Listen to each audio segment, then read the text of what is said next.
इस समय पर टमाटर के भाव बहुत ही बढ़िया हैं बाज़ार पर, लेकिन टमाटर पक नहीं रहे हैं, उनका साइज़ नहीं आ रहा है। अब साइज़ नहीं आएगा, टमाटर पकेगा नहीं, तो किसान उसे बाज़ार पर नहीं ले जा पाता है, और बाज़ार पर नहीं ले जाएगा तो उसे मुनाफा अच्छा नहीं होगा। इस वीडियो पर आपको मैं कुछ तरीके बताऊंगा, कुछ खाद आपको बताऊंगा, कुछ स्प्रे आपको बताऊंगा, जिससे कि टमाटर जो है आपके पक जाएंगे। और पकेंगे का मतलब ये नहीं है कि छोटे फल भी पक जाए, आपके फलों का साइज़ भी अच्छा आएगा और फिर उसमें पका भी जल्दी आएगा। तो इस वीडियो को पूरा जरूर देखें, आपको काफ़ी जानकारी मिलेगी। और साथ में आपको एक बोनस पॉइंट ये भी मिलेगा कि भैया ठंड में आपकी फसल जो है बच जाएगी। बच ऐसे जाएगी कि ठंड में होता ये है कि फसल हमारी स्टेज पर चली जाती है, तो उसे रोकने का तरीका भी आपको इस वीडियो पर मिल जाता है। इसलिए वीडियो के अंत तक जरूर देखें, और जानकारी पसंद आए तो वीडियो को लाइक करें, और चैनल पहली बार आए तो चैनल को सब्सक्राइब करें। जो भी किसान भाई इस वीडियो को लाइक करेगा, चैनल को सब्सक्राइब करेगा और एक प्यारा सा कमेंट करेगा, हम इस महीने के अंत में 5 किसान भाइयों को हमारी ई बुक फ्री में देने वाले हैं।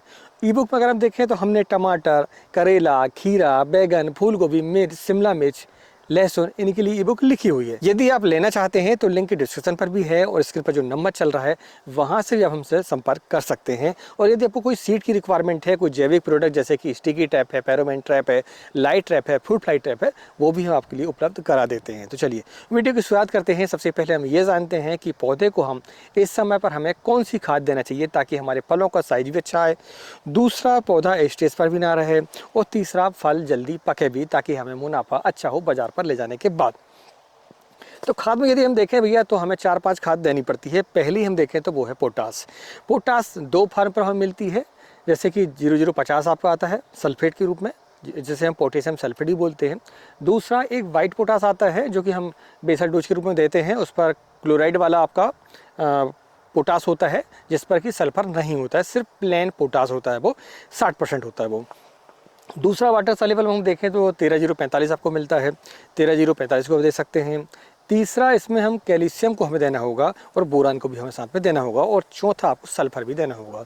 तो ये कुछ खादें हैं, हम इनका आपको डोज बताएंगे कि हमें किस खाद को कब देना चाहिए ताकि हमारी फसल पर उसके सबसे ज़्यादा रिजल्ट मिले। शुरुआत करते हैं हम जो हम ड्रिप में खाद देते हैं उससे। तो हमें इस समय पर पोटेशियम 2 फार्म जो जैसे हमने आपको बताया है कि कम से कम हमें सप्ताह में प्रति एकड़ के हिसाब से अगर देखें तो 5 केजी से लेकर 8 केजी तक इस समय पर हमें पोटास की मात्रा देनी चाहिए। उस पर आप देखें तो 0050 आप दे सकते हैं, और 13-045 को भी आप दे सकते हैं। इस समय पर पौधे को ना तो नाइट्रोजन की आवश्यकता है और ना ही ज़्यादा फास्फोरस की आवश्यकता है। पत्तियाँ नीली हो रही हों तो फिर आप जो है फास्फोरस का स्प्रे कर सकते हैं, जैसे कि आपका आप 1261 का भी स्प्रे कर सकते हैं, आप 5234 का भी स्प्रे कर सकते हैं। तो जो नीलापन आता है फास्फोरस की कमी के कारण वो आपका दूर हो जाता है। तो इस समय पर अधिकतर रिक्वायरमेंट जो होती है वो पोटास की होती है, और पोटास जब आप अपने पौधे को देते हैं तो फलों का साइज भी अच्छा आता है और वो पकाव में भी जल्दी आता है। तो आपको पोटास देना है कम से कम 5 केजी से लेकर आप 8 केजी से लेकर 10 केजी तक भी दे सकते हैं। आप रिक्वायरमेंट देखें कि आपके पौधे पर फल कितने लगे हुए हैं और फलों का हमें साइज क्या चाहिए। मतलब ये है कि जैसे ज़्यादा आपके फल अगर लगे हुए हैं तो आपको पोटास की मात्रा ज़्यादा देनी होगी। मान लीजिए फल कम है आपके पौधे पर तो आपको कम पोटास पर भी काम चल जाता है। तो सीधी सी बात है, आपको पोटास देना है। दूसरा आपको सल्फर देना है। तो यदि आप पोटेशियम सल्फेट देते हैं यानी 0050 देते हैं तो सल्फर उसमें मिल जाता है कुछ मात्रा पर। इसके अलावा आप मैग्नीशियम सल्फेट भी आपको देना चाहिए। मैग्नीशियम सल्फेट से होता ये है कि देखिए पौधा भोजन बनाता है आपका धूप से, पानी से, और जो पत्तियाँ होती हैं वहाँ पर प्रकाश संश्लेषण क्रिया होती है, उसके माध्यम से पौधा भोजन बनाता है। तो इसके लिए सबसे ज़्यादा जो जिम्मेदार होता है वो होता है मैग्नीशियम। दूसरा आपका सल्फर हरियाली लाता है तो वो हो गया, और तीसरा धूप इस समय पर पर्याप्त नहीं मिल पाती पौधे को, कम समय के लिए धूप मिल पाती है। जैसे कि ठंड के समय आप देखते हैं कि सूरज कम समय के लिए निकलता है, तो इसी कारण से पौधा जो है भोजन नहीं बना पाता है। तो आपको मैग्नीशियम सल्फेट देना चाहिए। दूसरा ये कि हम जब फल लाते हैं तो फलों में हमें चमक भी चाहिए। ठंड के समय पर फलों को दरार आने की, चटकने की समस्या भी हमारी फसल पर आती है, फल आपके फट जाते हैं। तो उसके लिए हमें कैल्शियम और बोरान की मात्रा भी देनी चाहिए। तो मैग्नीशियम सल्फेट की जो मात्रा है आप कम से कम 5 केजी प्रति सप्ताह आपको देना चाहिए।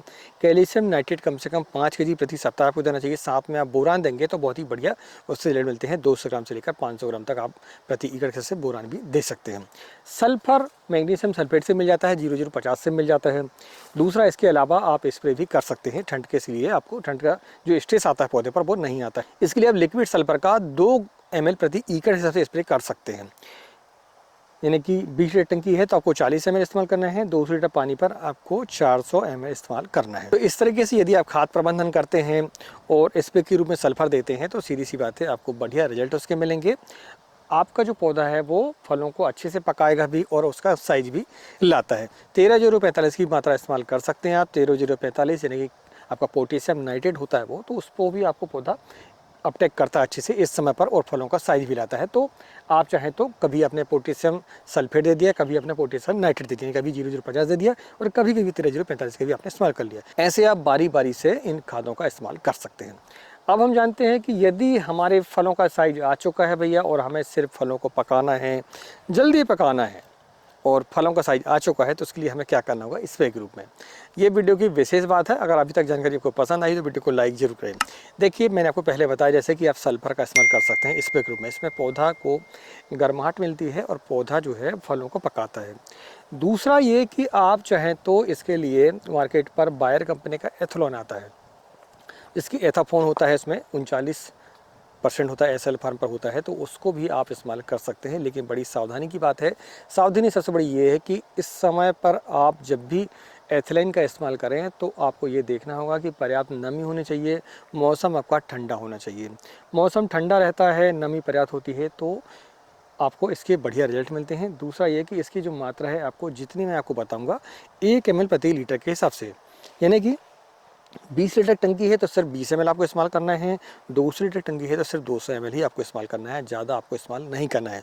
एकड़ की एवरेज बात करें हम तो 200 ml हमें प्रति एकड़ हिसाब से स्प्रे कर लेना चाहिए।